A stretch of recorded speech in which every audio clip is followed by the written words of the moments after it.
What's up, y'all? It's your boy, Affion Crockett, and you're watching On That Note with my man, Shawn Stockman. What's up, everybody? What's up? Welcome to On That Note, another action-packed, exciting episode, okay? My name is Shawn Stockman, and here, this podcast, we speak a language we all understand, and that is music, all right? Now, my next guest is my good friend. He is a Trinbagonian. Trinbagonian? He's going to explain that in a second, but who is one of the funniest men on social media and on stage. He's worked with the likes of Martin Lawrence, Cedric the Entertainer, and Jamie Foxx. He was a cast member of the incredibly successful Wild 'N Out, hosted by Nick Cannon, appeared in Soul Man with Samuel Jackson and Bernie Mac, The Wedding Ringer with Kevin Hart and Josh Gad, and so many more. Make sure you look out for him also out on the road. He goes hard. He works just as hard as my group. Like, this man is everywhere. So make sure you check your local listings. He's going to be at a venue near you. Ladies and gentlemen, please give it up for my friend, Mr. Affion Crockett. Hey. Come on, man. Yeah, what's good, brother? I'm sitting in Babyface's seat. Yes. Come on, man. And Jamie Lewis's seat and a couple other people that I can't mention because... Legendary. Yes, legendary. Yeah. Thank you for coming here, man. Thanks for having me, brother. Come on, man. Listen. It's a beautiful thing.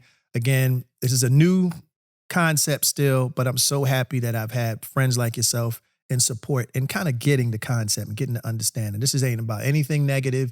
This is about music. This is about our love for music. The fact that you even have to say that it tells where we are in society, right? Yeah. But that's why I'm here with you. You always been my brother, and I'm always down for positivity and music. I appreciate that. Well, we're gonna have all of that today. So let's first get to the term Trinbagonian. Trinbagonian. What is a Trinbagonian? I don't use that term often, but Trinidad is two islands, Trinidad and Tobago. Right. So shout out to Trinidad and Tobago. Shout out to my fellow Trinis and all them. Yeah. But yeah, that's the term that was coined to combine the islands and just say, yeah, I'm a Trinbagonian. I don't even know if I'm pronouncing it right. Okay. If it's Trinbagonian. Yeah, Trinbagonian. Yeah, that's what it sounds like to me anyway. But so your parents, I'm assuming, are from my mother. Okay. Yeah, and all of her family. Okay, now is she from Trinidad or Tobago? Trinidad. She's from Trinidad. Specifically, she's from Trinidad, Port of Spain. That's the capital city. Dig. That's where, when you see online the carnival, Trinidad Carnival, it all happens right there in Port of Spain, right around this whole loop of streets. I've never been, but it looks so turned up. It's crazy. It's so a lit. nonstop party. First time I went, I got sick because they kept me up for like 48 hours. I didn't realize. It was like, okay, yeah, we going here, then we going down here, and then we 48 hours? Bro, I was getting no sleep. And it's hot and humid. I wasn't hydrating enough. Right. So by the time the main day comes, you was done. I'm in the bed like. Oh my God. Yeah, it was wild. They go hard. Like, I've seen videos, and I do have associates and friends and people that are from the island. So just seeing the clips, and I've been to Trinidad, but I never went when it was carnival season. Right. It looks like fun, but it's a great time. I don't have the stamina for that. Yeah, you probably don't have the stamina, and you would always want to take your significant other because there's a lot of, you know, it's on. Right. There's a lot of opportunity. Right. What Trinidadians call horning. Horning? Yeah. Okay. Yeah. Well, all right. Any Trinidadians that are watching this on YouTube, make sure you comment, in the chat about what horning is. Real horning going on. We love to be educated in this particular podcast. All right. Now we're gonna do a section that I like, a segment that we like to call. We're gonna go back, way back, back in the time, or as the acronym says, WGGBWBBIT. Wigba-wibbit. We're going to go wigba-wibbit. All right? Wigba-wibbit. Wigba-wibbit. We're going to go back to Fayetteville, North Carolina. All right. Let's say when you were about 10. All right? You were a talented break dancer. Where it all started. Yeah. Your name was already ringing bells around the local neighborhood. Low key. You were winning several local contests. You were doing your thing. Okay? Yeah. Already having your craft honing your craft as a performer. Yep. Right? You had it in your blood as a child. What were the songs though that helped you with that journey of becoming who we now know as Affion Crockett? What was being played in the household? Was it soca? Was it R&B? Was it hip hop? You know, like, it was what is everything. Okay, so I am the same age as hip hop, right? Okay. Literally a day apart. Okay. So wow. it started with, and I know a little bit about you as well. Mm-hmm. You and I have something in common. Okay. We had alcoholic fathers.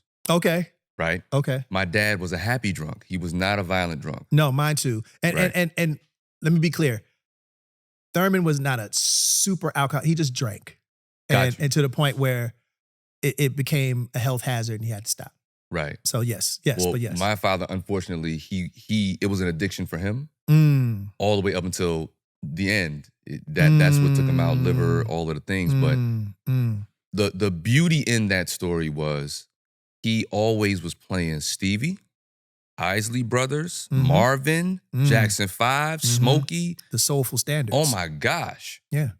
That's what I heard. Yeah. And again, he just wanted to party. When he got drunk, it was a smile on his face. And Yeah, he just wanted, that's awesome. even when he got on my mom's nerves and she was like, get away from me. He had his smile on his face. And still Come here, be girl. moving. Come on. And my dad couldn't dance at all. Oh, okay. He had a mean two-step, but it was, a little pigeon-toed and all that. But that was the foundation. So all I knew was music from the time I can remember, like 4 or 5 years old. So right around 10 is when we started to hear like Planet Rock and Run DMC. And there was mixtapes like DJ Ron G out of New York City. I had cousins in New York that would send us little physical cassette tapes. Yes. And that's how we used to get our music before Spotify. Absolutely. Yeah. Absolutely. So those were the things we were listening to. Soul Sonic Force, Curtis Blow, AJ, Basketball, Nice. all those early hip hop songs. AJ. Oh yeah. Oh my God. I was just listening to happened to come on one of satellite radio. Hey DJ, just play that song, keep me dancing all night. Yeah. Oh my God. I was like, yo, that was such a bop, yo. Like, It was the time. Houdini, early 80s. Oh yeah. Friends. Do. How many of us have them? Friends. Ones we can depend on. Yeah, like, bro. The cool thing about hip hop when it first started out, which is opposite of today's hip hop. And again, I don't want anybody to think that I'm dissing, because I'm not. But I think we need to accept that we're the old heads on the porch now. We are the old heads on the porch. But let me say this though. The difference between hip hop then and hip hop now is that back then everybody had a different style. No one was trying to be that guy. If you was a biter, you was and that was big. Upon. That was big. You Don't bite my style. And everybody sounded like themselves. Everybody sounded like themselves. Public Enemy didn't sound like Big Daddy Kane. Kool Moe Dee didn't sound like Run DMC. Exactly. Or LL Cool J. That's right. EPMD didn't sound like Stetsasonic. No. Like it was a completely different. It was a variation of music and styles of hip hop that we could all enjoy. And that was actually what started the small beef between EPMD and Rakim, because some people was like, people around town talking this and that, of how we sound like the R and our music was whack. Yeah, dropped the album Strictly Business and they thought we'd fold. 30 days later, the LP went gold. So what you saying? George Clinton sample? Yes, George Clinton samples. Like, so I will say that is disparity between hip hop now and hip hop back then. Like, you could recognize each and every person when they played on the radio. You knew who each person was. Jeff and Prince, like everybody was different. So I mean, I love that time, and it was now. Were you a pop locker or a breaker? So interesting story. Popping and locking are two different dances.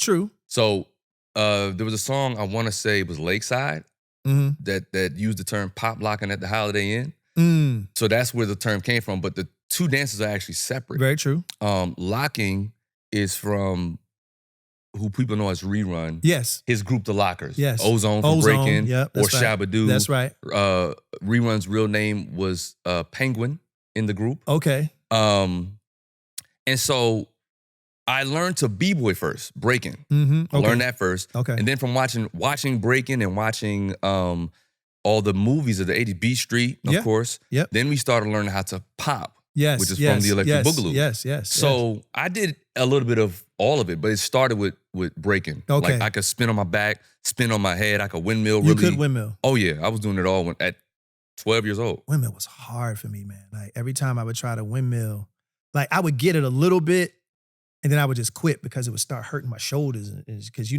kind of go like apparently I was doing it wrong. It's a gravity thing, and then you gotta because you gotta whip your body. Yeah. See, I was a pop locker. I did both. Like I popped. You had the white gloves and you was tutting. I did. Yeah, I did have the white gloves. I did have the Pumas. Oh yeah. Yeah. The suede Pumas, the suede Adidas, the tracksuits, the khakis with the rubber band tied like right here. Yeah. You know what I'm saying? Like all that. Yeah. I was a pop locker. Yeah. It was a beautiful time too, because when you had beef with somebody, you ain't have to fight them. You ain't have to fight them. We know what it is. Just lay out the towel. Bring your crew. Cardboard box. What's up? I got the box. Breaker's Revenge. Come on, man. What we doing? What's up? Like, yeah. What's up? That was the conflict resolution of the day. Bring your best dances. What's up? We heard y'all thought y'all was the number one crew in town. Come on, man. Let me serve you. Let me serve you fools. And in Fayetteville, we used to go up against the D-boy hood. Like they had their dancers that was from the hood. We was on the military base. It was still a little rough, but not like they're rough. Right. So they'd be like, yeah, we gonna beat you in the battle, and then we gonna beat you up. So you had way more incentive to beat them in the battle and then get up out of there. Right. Dance and break. Yeah, literally. Facts. That's fun. But all right, now let's go back to, or let's switch gears to your profession, comedian. Mm-hmm.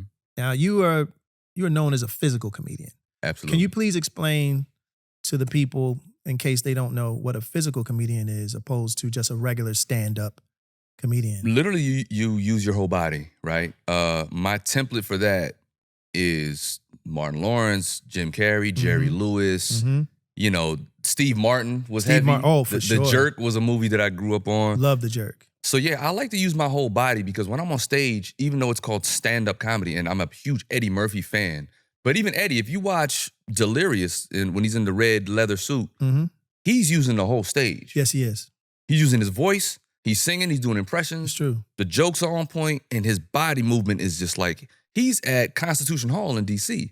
That's a huge stage. Yeah. So you gotta cover it, because there's a mentality of, I have a very Earth, Wind, and Fire 70s, 80s mentality. When I'm on stage, i.e. your group in the 90s, when I'm on stage, I want to give my audience a show, even though it's just me. Yes.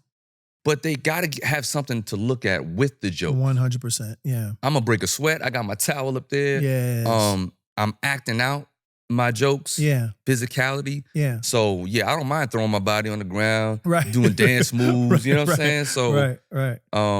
Yeah, that's physical comedy. And that's physical comedy. The mindset comes literally from music.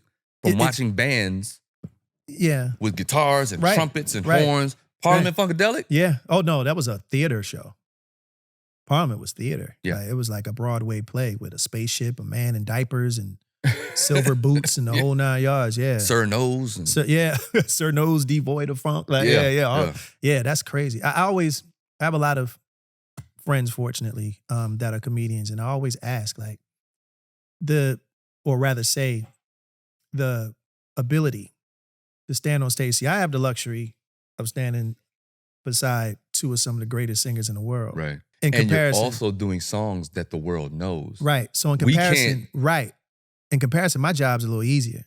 So for you to be able to stand on stage by yourself, which is you and a mic, and entertain a crowd and make them laugh for an hour and a half, I could never do that. When you say it like that, it sounds terrifying.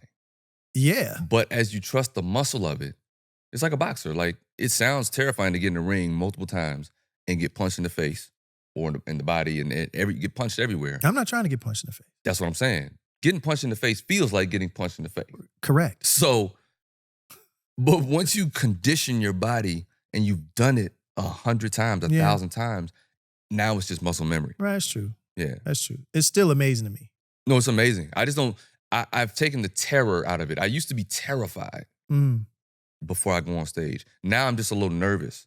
Yeah. But I'm gearing up. It's like, all right, let's get to it. Comedians, to me, also have a different level of intelligence as well. Because you have to be sharp. Because there are certain things that might happen in the moment. Anything can happen on that stage. That you have to react to and take advantage of as being a moment that's funny, that you might not have even expected. I've seen it 100 times with comedians that just know how to just assess a moment and then make it funny. Yeah. That takes a level of wit that I personally don't understand. Like, to some degree, as a performer myself, yes, I do it to some degree. But to be able to do it the way you guys do it and to make people laugh and fall out their seats, it is a superpower that I have no connection with. Yeah, I don't know. It just comes with the territory. Yeah, you have to be ready. That's crazy. Now, you starred in and produced your own sketch comedy show for Fox titled In the Flow with Affion Crockett, which was executive produced by Jamie Foxx, also a very successful artist, songwriter, on top of being an Oscar award-winning actor and one of the funniest comedians of our time as well. What was it like working with Jamie? He's a genius. Yeah. That word gets tossed around a little too often in this day and age. Goat. And until you're around an actual GOAT, you may not be able to tell the difference if people are just talking to you about who they think are GOATs, who they think are geniuses. Jamie's a little genius. Like, you got to just be around him to understand his storytelling ability, his talent levels, the way he can sing, play classical piano. Crazy. His acting is crazy. So, I mean, he's one of the templates for me. I'm a multifaceted guy. Creatively, he and I had, we had to sit down and figure out what our rhythm was. But it's like, when you just watch him go into his things, within seconds. He could be making a group of people laugh, and then somebody, Lonnie's playing some keys, and they harmonizing with each other. And it's like, you can't fake that. No, not at all. I mean, people will detect phoniness. And it's funny because I had an acting coach that told me that to be an actor or actress and to go into auditions constantly going into auditions, you have to be a little crazy. Like she said that you have to adopt a bit of insanity in order for you to not only go into an audition, but play a soldier and then go to another audition and play a cook and then go to another audition. Like, you literally have to put yourself in. Oh, it just started. Oh, it's okay. It just started. It's okay. It's what this is for. It's the on that note bump box that just likes to randomly do its job. Basically, like it just started, bro. That SWV was wanting to come out. Yeah. We're gonna talk about them later for sure. But yeah, it's a level of insanity and genius. I guess there's a fine line, I guess, between genius and insanity to some degree. And Jamie, not calling you crazy, Jamie, but the point is that you have to adopt that level of impunity to basically say, I'm gonna be this. I don't care how it make me look. It might make me look.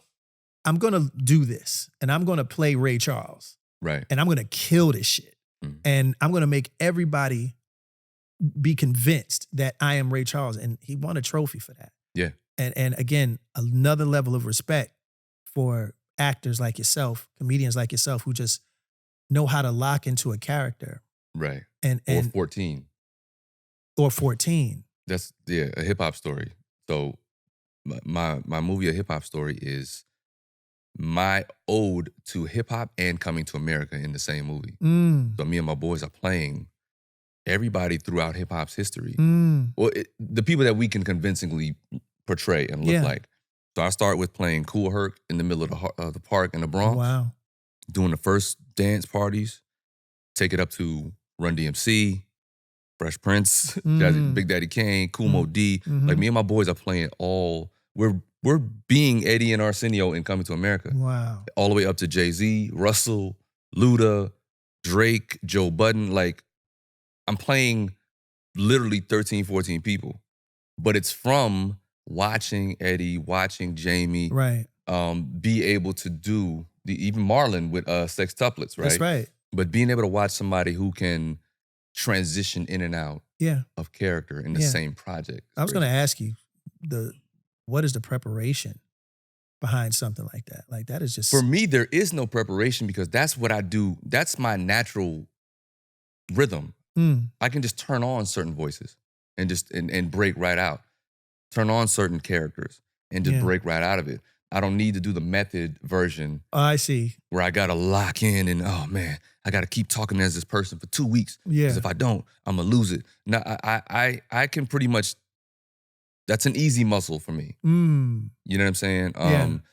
It's actually harder for me to play a dramatic role when I'm just playing one person the whole time and I have to show emotion. That's harder for me. So I don't know why. That's just kind of, how my skill sets were set up. I understand that. It's funny because years ago, where our member Mike was still in the group. Yeah. He used to play at the YMCA off of Sunset in West Hollywood years ago. This was back in the 90s, folks, where we played pickup ball at the YMCA. The what? Okay. And it's right there by Roscoe's, isn't it? By close, Roscoe's? yes. Close it's very close. Street? Yeah. And a lot of celebs would be there. And regularly, Denzel would be up there. So he would play and a couple other players and everything. And there was this one time where I guess it was around the time that He Got Game was about to come out. Yeah. Okay. So, right. Okay. Yeah. Okay. Right. So he comes into the gym. Mike's telling us a story. He comes into the gym, and Denzel had this different energy. He's like, "What's up, D? What's going on? Hey, what's up? What's up?" Bumped him a little bit. He was Jake. He was locked in. Mike didn't know though. Yeah. So Denzel is playing real aggressive, cussing at motherfuckers, like being he playing prison ball. Yeah, he's playing prison. Jake Shuttlesworth. He playing prison ball, and nobody knew.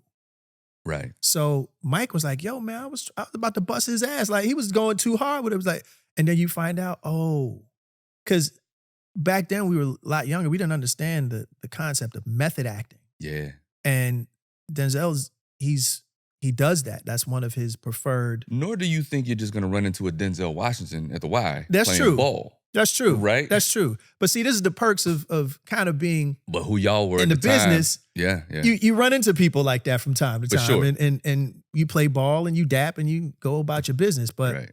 this particular day, he was like on one.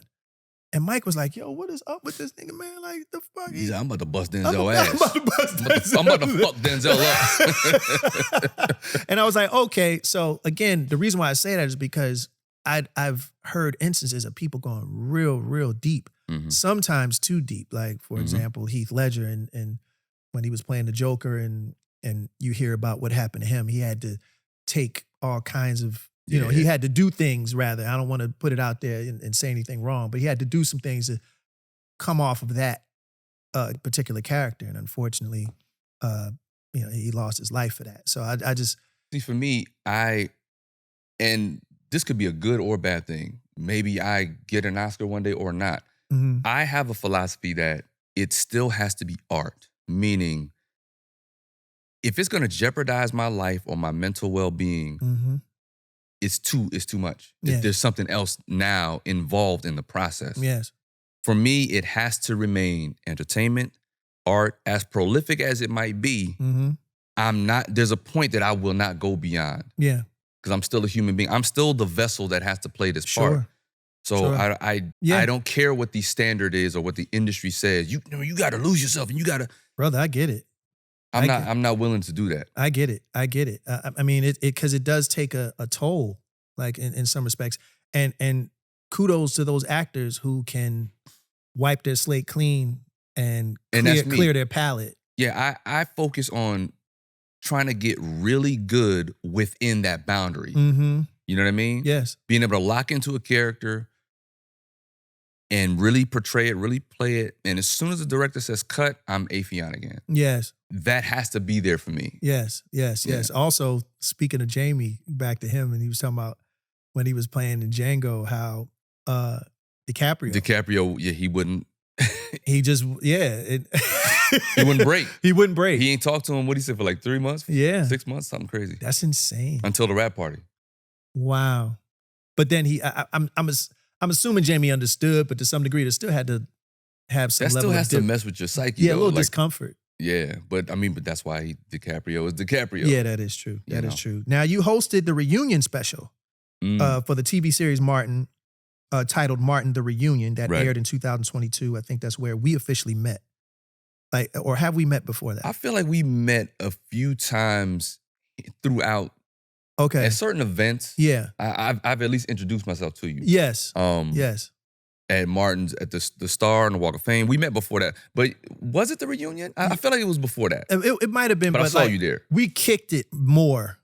Since then, you're absolutely right. Yeah. We, of course, as peers, we've said hello and gave respects, but as far as actually exchanging numbers and being like how we are now, I think that's where it kind of. And I think you gave me my flowers, like, because I didn't know you knew who I was, right? But that's when we started to lock in, and I gained more respect for you, because I was like, dang, that's Shawn Stockman. No, come on, man. How does he know who I am? Come on, man. It's well deserved, brother. You put in the work, and like I said, you're one of the funniest men out. Thank you, brother. So that's just real. I try to just give real updates to people that I respect. You know what I'm saying? But you were also in the movie Welcome Home, Roscoe Jenkins, excuse me, starring Martin, which is one of my personal favorite movies. I love that movie. I feel like it's a sleeper. It's one of those movies because it's not getting it doesn't get as much. It has a cult following. I love but it's not Bad Boys. Like, it's not the one that everybody always brings up right away. But it's a brilliant movie, man. It was a dope movie. I enjoyed it. I laughed through most of the whole thing. Like, it was a great movie. And speaking of Martin, and you kind of touched on Martin's influence, has he told you anything? Have you given you any jewels, any bits of advice? Considering that you guys both are comedians and actors, like what did he give? Let me tell you something, man. Martin Lawrence is one of my biggest supporters in the entire industry. Yeah. Besides the Wayans family, Martin Lawrence, as far as like stars go. Yeah. Of course, I have my core friends and, not minimizing them. Mm-hmm. But when it comes to celebrities, people that we've looked up to, somebody who has such an impact in the game. Yeah. Who at one point felt like he was untouchable because he was the biggest comedian in the world. Yeah. He's my biggest supporter. Right. From the Roscoe Jenkins movie. Yeah. Is where we first actually met. Yeah. Shout out to Malcolm Lee, too, the director, writer. Shout out to Malcolm Lee. Malcolm put me in that movie and was like Kobe out of high school. He called me. He was like, yo, we down here in Shreveport. I want you to come in a couple days early. We're doing a cast dinner. I'm the youngest cast member, the greenest cast member at a table with the James Earl Jones. Monique, Mike Epps, Martin crazy. Lawrence, Margaret Avery. That was a heavy cast, bro. And I'm sitting there at the dinner, toward the end of the dinner, and everybody's a little more warm now. Everybody's meeting each other, and we all have reverence for Mr. Jones. Yeah. So everybody's kind of like, oh snap, that's Mr. Jones, right? Darth Vader. That's Darth. Come on, bro. And so Mufasa. Martin throws me the lob, and he's like, yo, what would Daquan, my character, he said, what would Daquan say about this meal on the table? And I just went right into character. Wow. Like, yo, man, you know what I'm saying? I was like, yo, tell the waiter I need some more of my gravies on my mashed potatoes. The whole table was like, yo, this dude's, he wild. Like, I just went right to it. And so that's where he just showed me that he was like, because I could tell that was a test. He wanted to see if I was going to cower. Yeah. But a small gesture that's back when I was really doing music. I was putting out mixtapes, rapping. I gave Martin one of my mixtapes on set right before a lunch break. Dope. After lunch, an hour later, he knew every song. He came up to me and was like, yo, you rapping like that? You really... And it was one song where I said his name in it. I forgot the song was even on there. But I shouted him out, and he picked that out. It was like 13, 14 songs down. But he listened to the whole mixtape at lunch. So he's just really been that. Yeah. He came to my stand-up special taping. Ironically, but not ironic, I was with him the day my father passed away.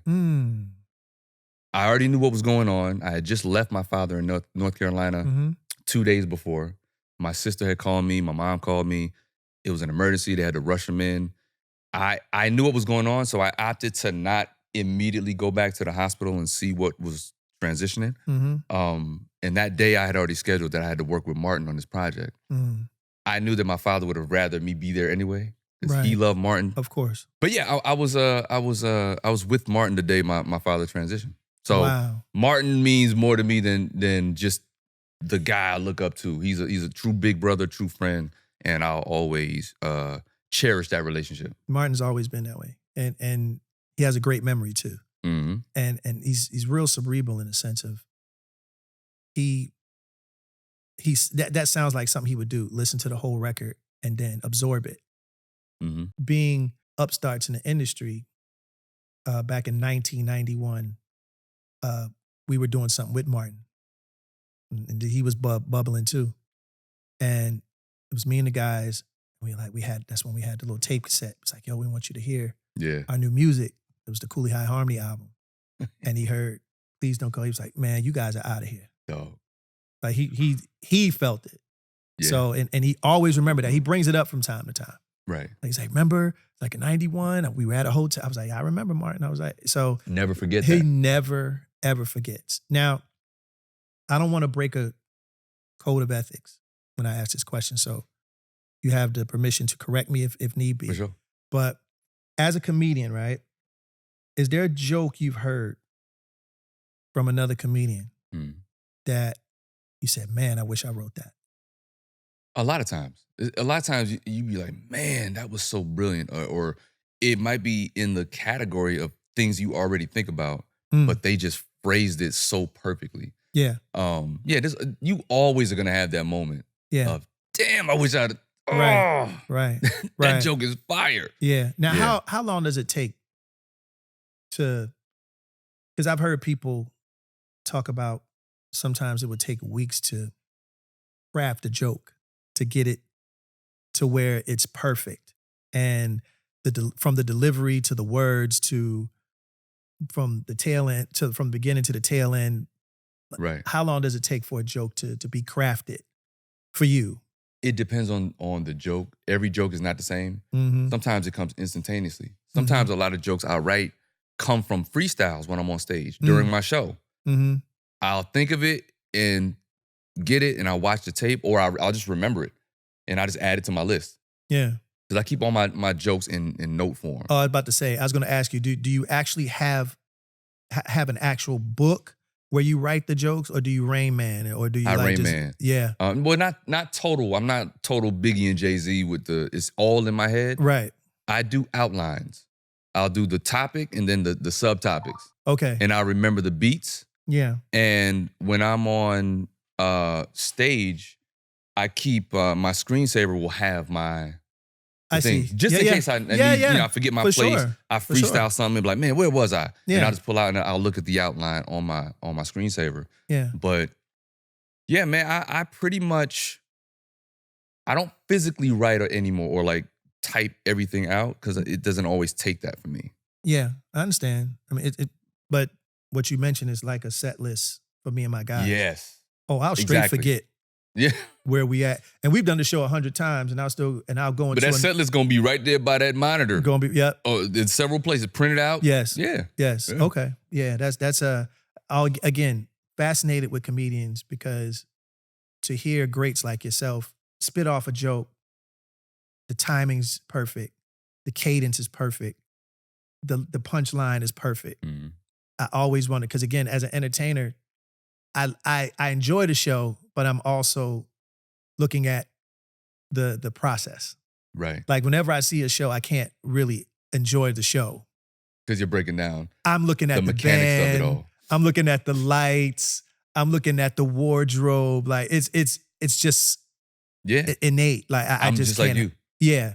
I got to break down everything. I look at, because I'm a dancer too, so I'm looking at the background dancers. I'm looking at who's got the choreography, Right. who's kind of phoning it in, Right. who's killing it. Right. You know what I'm saying? Right. So yeah, I'm looking at all of it. Yeah, it's tough as entertainers, guys, because you can't help but you can't turn your brain off. You can't. But I owe everything to music though. Like what you're talking about for comedy, with the timing, the rhythm, the punchline, everything for me comes from music. Yeah. Everything is a rhythm. Yeah. If I'm reading a script, right. I can tell if it's rhythmically off. Right. Dialogue-wise, right. comedy-wise, yeah. even dramatically. Does it feel like it's a little too long? Is it offbeat? Yeah. Everything comes from music. Speaking of music, you were a cast member of Wildin' Out from 05 to 07. Yeah, original. OG. Yeah, OG. The longest running syndicated show, one of the longest running syndicated shows in history. We got to give it up for that, yeah, man. Yeah. Nick is the black Lorne Michaels, the young black Lorne Michaels, and it's not being talked about enough. Yeah, no, you're right. You know what I'm saying? Yeah. The cool thing about Nick is that he works a lot. He does. And nonstop. Yeah, he wears a lot of caps. And he's also a Libra. So being a Libra like myself, sometimes we don't look for that. We just work. Yeah. And we just plant the seeds and hope most of them grow. Yeah. And we don't necessarily look for that particular accolade. But yeah, I'm not saying that he should look for it. I'm just saying the public need to really put more respect on the business brilliance that he's displayed since 2004. Yeah, 2005. I was going to say the fact that you noticed it. Oh my God. And that you're giving him his flowers is I'm a part of it. I mean, you think of the names that in that OG cast, it's me. Yeah. It's Cat. Yeah. Corey Holcomb. That's crazy. D-Ray Davis. That's crazy. Mikey Day, who's now on SNL. Right. Randall Park. Yeah. Like it's a few of us. Leonard Robinson from Insecure. Wow. And then you go up to 85 South, and like it's so many people that have spun off of Wildin' Out. Yeah. Crazy. Now, with that, right, because it was a beautiful blend of comedy and music, did that show help you hone your craft on comedic timing, improvisation, all those things? How much was it really improv? How much some of it was kind of scripted or whatever? And then you just kind of fed off of that from that point? Most of it was improv, right? But there are some things that we want to rehearse for camera because it is a TV show. Sure. Right? So you have to prepare things just in case. Yeah. And make it look like it's improvised. Yeah. But what you cannot account for is you got 12 cast members, young, hungry comedians. Everybody wants to shine, right? Everybody's fighting for that spot. So even though we may have a prepared joke, we don't know what the next person is going to say. Right. Especially when it comes to the rap battle at the end. Right. You don't know what somebody's going to say. And you don't know who really got personal beef and who really is just doing it for the camera. So it was some jabs and elbows and all kind of stuff being wow. So you had to have real improv ability on Wildin' Out. So I would say it was like half and half. Like there was some stuff that was prepared, but maybe that stuff didn't work. Yeah. You threw out the prepared joke and it doesn't get a laugh. So you got to now freestyle and figure out how to get that joke off so that it makes the edit. Yeah. I've seen some outtakes of the battle rappers. Oh man. That went like you say a Charlie Clips or something like that once they start rapping, you can tell, wait, the mood changes because now he's in his battle mode. Right. And I was like, yo, this shit is fly. Like it went from that changed the tone when he brought it back. Cause I was there from all the iterations of Wildin' Out. Yeah. When he brought it back, like years after we were on it, that's when he wanted to incorporate the battle rappers because they had such a big following on the underground, like Smack DVDs, and YouTube battles. Okay. So then you got Charlie Clips, Hitman Holla. You got all those guys, Conceited. Yeah. So he just started incorporating more of that. So that made the raps a little more real. Yeah. But for us, like I really rap. Yeah. D-Ray really raps. Right. Cat raps. Corey don't really rap, but we really was barring up with like I battled Kanye. Right. And they cut it out the show. Oh wow. But Kanye was like, nah, I wanna battle him because he's nice. He really nice with it. So me and Kanye go full freestyle against each other. And it's on YouTube somewhere, but all right, Nick, you gotta pull that out and resurface that clip. We all need to see it like on some major like situation. We got to see that. That's amazing. Nah, it was fun. It was fun. But yeah, we went at each other though. No, that's dope. Now, you wrote and produced, speaking of rap, on your debut comedy album, Watch the Clone. Yeah. Watch the Clone was, that was actually, speaking of Kanye, that was, when I heard Watch the Throne with Jay and Kanye, when I first heard it, I didn't enjoy how I felt like all the songs sounded like Forever Young. Like the song just had a very similar pocket. And I was just like, I wanted to hear the two of them just in a more soulful, boom bappy, more Kanye production, more Just Blaze production. Yeah. So when I heard that, I was like, man, I need to do a parody version of that album, but the album that I wish I would have heard. Right. Yeah. So Watch the Clone was me imitating all these different rappers with original raps, original bars and verses, but in their voices. Right. So it was actually the prelude to a hip hop story. Wow. So I'm imitating Eminem, Jay, Kanye, 2 Chainz, Drake, Chris Brown, like just a whole list of people. And I produced the album myself too. So it was just one of those early experimental. So you make the beats too? Yeah. Okay. What do you use? Reason. Okay. Reason. And I would MIDI it. I would use I have an MPC that I would produce on first with the zip drive. Everything was on live, like a disc. Yeah. But when I realized I could play the drums, but with Reason going through it, it just made it a little simpler process for me. Interesting. Yeah. Interesting. So yeah, I used that. I produced the beats. I didn't know that. See, I didn't know you did the beats too. Yeah, but I do it all, brother. Wow. I wouldn't call myself a producer because I really respect producers and the sounds that they're able to. Right. But I know how to sequence and put beats together. Okay. Yeah. And a lot of times that constitutes as a producer. I think the definition of producer does get a little it gets muddy. Yeah. Because a lot of people mistake making a beat for being a producer. Producing. Yeah. That's not the same. That's the equivalent of hiring a drummer. Right. Or something like that. But a producer, he creates the beat or he creates the concept of the beat. He conceptualizes because the truth is like you take somebody like Quincy Jones, right? He didn't play the drums, but he was in charge of the whole a gang of people for, say, the Thriller album. And a producer is what a director is in film. Exactly. Yeah. Exactly. He micromanages. He makes sure that everything sounds the way that it does. He makes sure guiding the vision. Yes.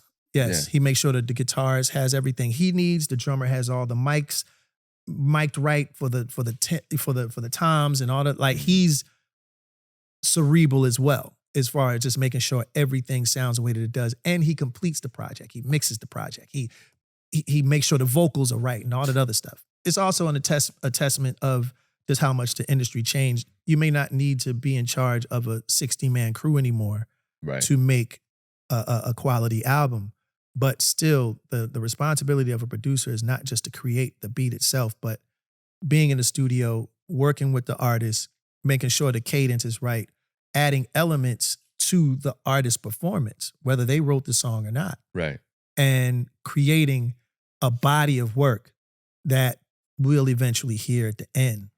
Real producers are visionaries. Yes. Like producers that encompass everything that you're saying, that can guide the artist, their image into the tone of the song and what the song's trying to say, as opposed to just beat makers. Yes. And you're right, there was a time when it started to kind of get muddy where, well, if you don't know how to produce and work the machine, you're not a producer. And that was that whole Diddy argument back in the day. Right. Because, again, you compare a Pete Rock to a Diddy, it's clear who the music maker is, but you can't take away from what Diddy was young Quincy Jones in the hip hop world. Yeah. Like you cannot take that away from him. Yes, he did. He did. I get it. He put together the team.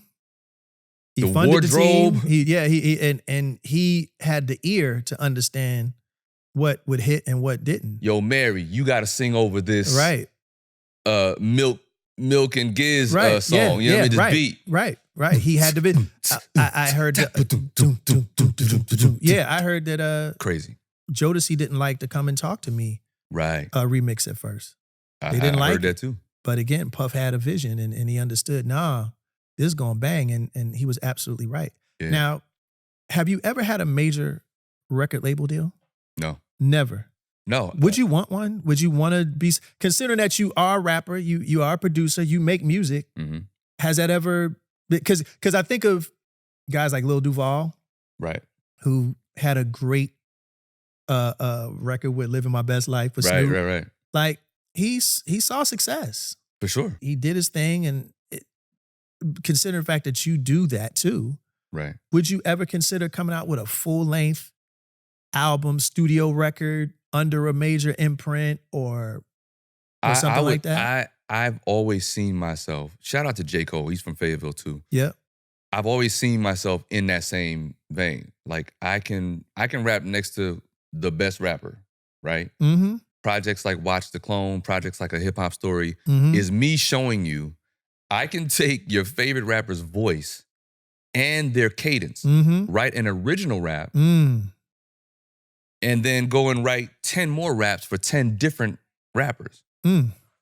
Yeah, I'm So what is the point is, yes, but I never had enough education about the music game. Music game is one of the toughest games to figure out. It's tough. Always changing. You guys got into it at a time when it was, you could really thrive financially, but you had to have the right legal team to make sure you wasn't on the opposite end of that thrive, right? Yes. The semantics are different. Now it's the wild, wild west with the streaming and like they've sucked all the money out of it. Yeah. So to answer your question, it is a dream of mine to be able to be on a stage, not doing comedy, and be able to rock a crowd and they're saying my verses and add some singing hooks. Well, to your point, it is kind of the wild, wild west, which lends itself to for you to add that. Childish Gambino. Yeah. To basically say, hey, yeah, I'm a comedian, but I'm gonna drop an album next month.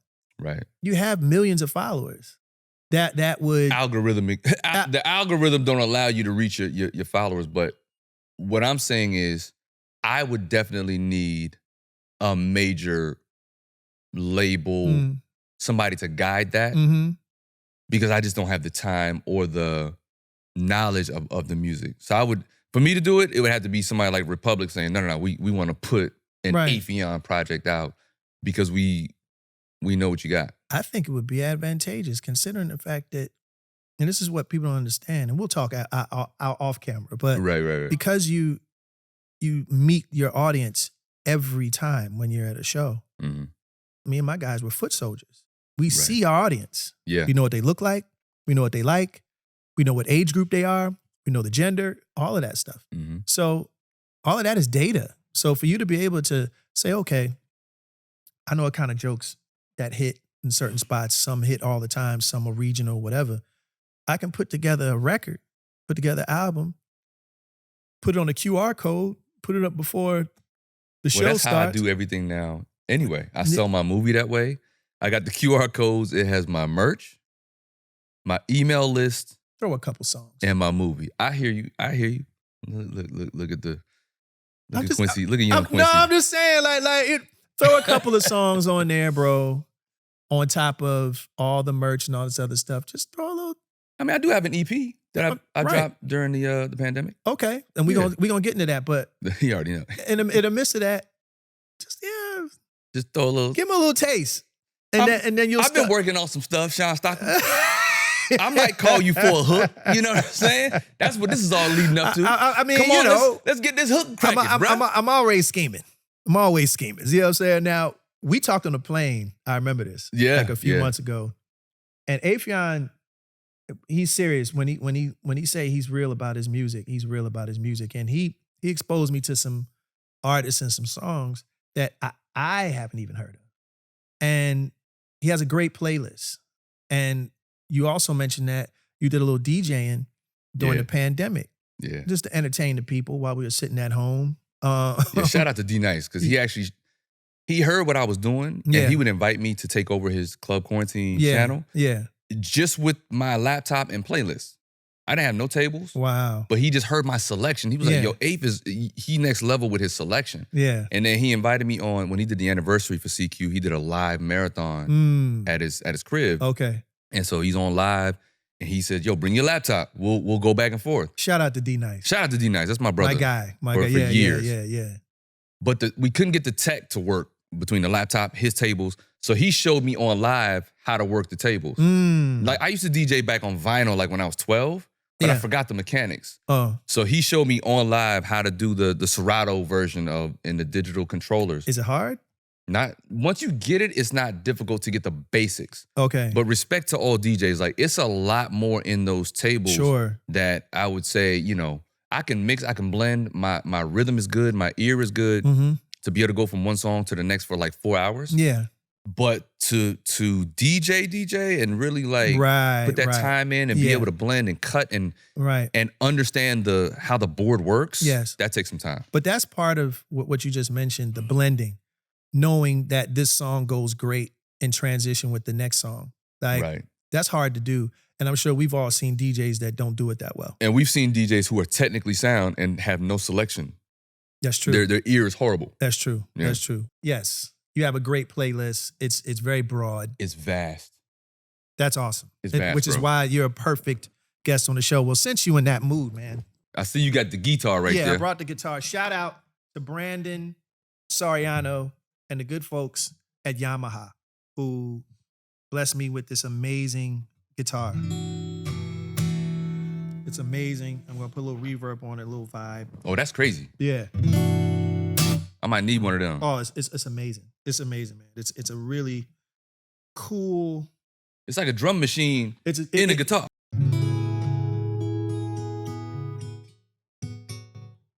Shawn Stockman, ladies and gentlemen. Play so fine, don't you agree? I'm gonna warm up. I don't wanna be without my baby. The world is gone crazy to be without my baby love. I don't even care about the weather, long as you and me together. All I need is my baby, baby love. Oh no, 'cause our bodies are able, and our bed is so stable. Baby, we here.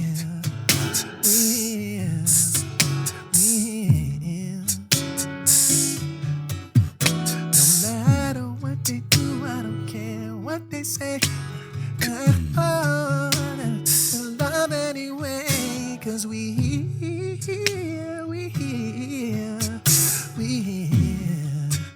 And all she say is sha-na-na, sha-na-na, sha-na-na. My baby says sha-na-na, sha-na-na, sha-na-na.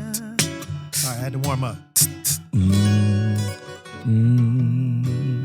All right, Come on, man. Now we were 10 a.m. vocals right there, baby. Yeah, it's rough.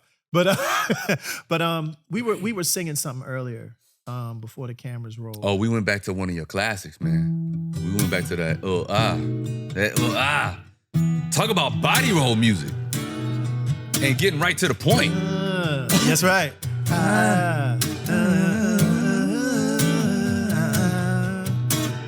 One, two, three, and. The love I have right next to me is here and always will be. I'll caress in your body emotionally as you can feel and we'll see. Why can't we go all the way? Come on, Affion, come on. Fullest extreme. 'Cause I'm right here and you're with me to express the way that you feel. And you say,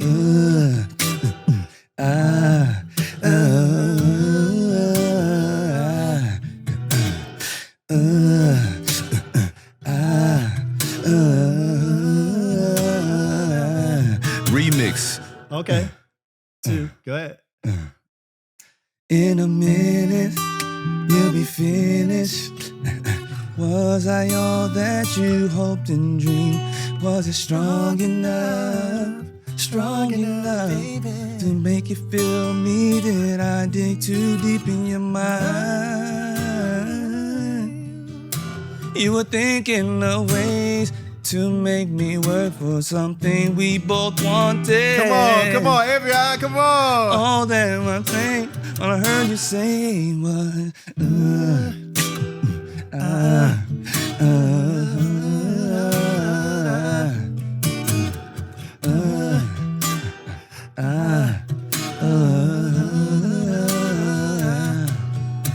Come on, man.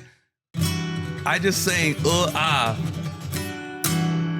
with Shawn Stockman. Affion Crockett. Let me tell you something. That's Tell you crazy. something. This boy, he's musically inclined for sure, guys. Like, he's That the is real crazy. deal. No, he's the real deal, man. I feel like we need one more, man. You want to do one more? You got me singing. Let's go. Let's go. Let's Okay, do all right. something. Look, all right. I got one. Here we What go. you got?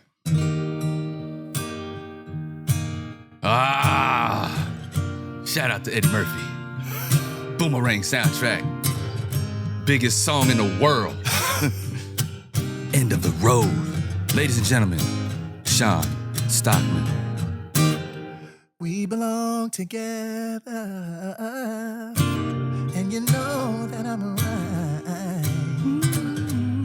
Why do you play with my heart? Why do you play with my mind? Oh, said we'd be forever. Said it never die. Yeah. How could you love me and leave me and never say goodbye? Come on, Affion. I don't know that part. Come on, get. Oh, yeah. Girl, each time I try, I just break down and cry. Pain in my head, oh, I'd rather be dead. Spinning around and around. Sing it, y'all. Although we've come to the end of the road, still I can't let go. It's so natural. You belong to me. I belong to you, girl. To the end of the road. Come on, clap your hands. Still I can't let go. It's so natural. You belong to me. I belong to you. Hey, I'm gonna get this record deal, man. Sign me up. Listen, if y'all don't know the man Sign deserves me a up. record deal now, I can't help you. Okay? Sign me on up, You know what man. I'm saying? Shit. I'm Affion, gonna sing, you the rap, shit. dance in just one song. Exactly. And he will. And tell a joke. And do like a monologue. He's all of that. And then some. Now, since you're on the subject of music, name me your top 5 favorite artists Oh of man. all time. Yeah, I know top 5s are normally really hard. Oh, that's And I know it takes a minute, that's but tough. it's bro. tough. It's tough. But, and listen, guys, it's not regulated to how he forms it. It could mean that it just what he thinks of at the time, but it could be Yeah, more. But and it's no particular order. I mean, but you got see with this conversation, you have to categorize. You got to categorize groups. You got to categorize solo Yeah. artists. so do a mixed bag. I Like do a mixed you can bag. do artists, groups, solo, female, male, And whatever. this is in no particular order, Sure. right? But Sure. I gotta go MJ. Okay, of course. Um, That's a standard. Yeah, this might be 10. This might be 20. Top 20. yeah. I gotta go MJ, Prince, Mhm, yeah, Stevie, of course. Marvin, Okay. Diana Ross. Diana Ross. You can go 10. Go 10. You Just know go what I'm 10, saying? just for the hell of it. Go 10. I mean, I'm here. It's only right. Boys to Men. Thank you. Crazy. Jodeci. Thank you very much. Crazy. SWV. Crazy. Crazy. Crazy. Earth Wind. Earth Wind. Isleys. Yeah. Crazy. Donnie Hathaway. Donnie Hathaway. Layla Hathaway. Layla Hathaway. Yeah. Can't forget the daughter. Yeah. Listen. And not just in can- namesake. She has earned Yeah. her Layla's own crazy. thing. It's crazy. Only woman I've ever heard or person I've ever heard harmonize with herself. harmonize with herself. That's alien activity. Separates her vocal cords and 3-part harmonies herself. That's How do you alien do that? activity. How do you do that? Yeah. Because she's, part of something else. She's yeah. Layla Hathaway. Yeah, yeah. That she's Layla Hathaway. I different. mean, I think you can see where my list is going. Like, Yeah. You know what? You can stop right there because who's going to be mad at that list? Who's going to be mad at that? Okay. Top 5 comedians. Give it to me. I've been asked this question a lot. Eddie is my number one, Okay. right? I'll give you the top 5 that influenced me directly. No one's going to be mad at your list, I guarantee you. Eddie Murphy, Mm-hmm. Martin Lawrence, Yes. without a doubt. Mm-hmm.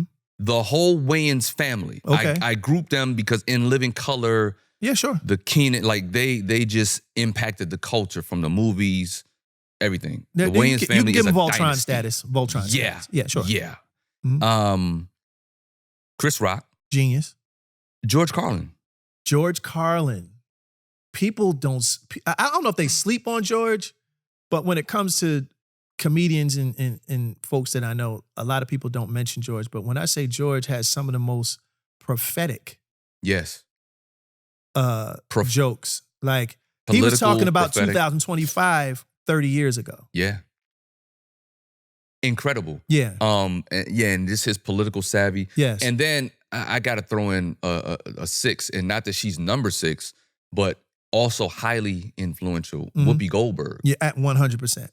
Hella funny. A lot of people forget Talk that she about- started off as a stand-up comedian and she was funny as hell. Her comedic brilliance and her one-woman show Yes. influenced Yes.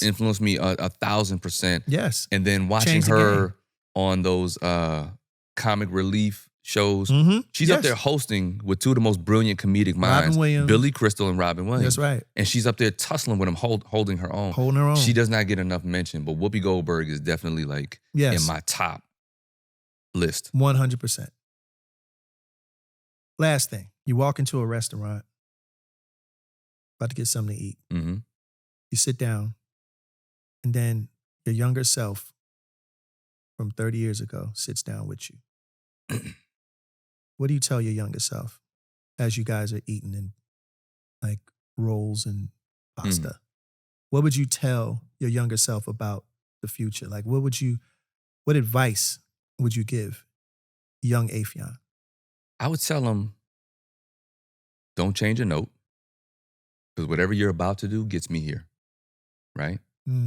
I would add, don't internalize everything. Don't take everything personal. You can minimize some of your heartache and your pain. Just from the industry side, I ain't even talking about love and trying to find a wife Sure. and all that kind of stuff. Take that out off of it. Take the personal side of it. Enjoy yourself. Take every opportunity and just bask in it. And the work ethic is already in younger Affion. Like, Yeah. I've always had that. So I would tell my younger self, keep that work ethic, get your rest at night. And when you think you can't go any further, go harder, because you're going to do it anyway. And on that note, thank you very much for spending your time with us. My name is Shawn Stockman. Please give it up one more time for my esteemed guest, Mr. Affion Crockett. Thank you, my brother. Thank you for having me, man. Thank you. You're a Thank legend, you. and I appreciate our friendship. Hey, y'all, and that was on that note. Hope you guys enjoyed it. And if you did, here's a couple more videos for you to check out. Do not forget to like, comment, and subscribe.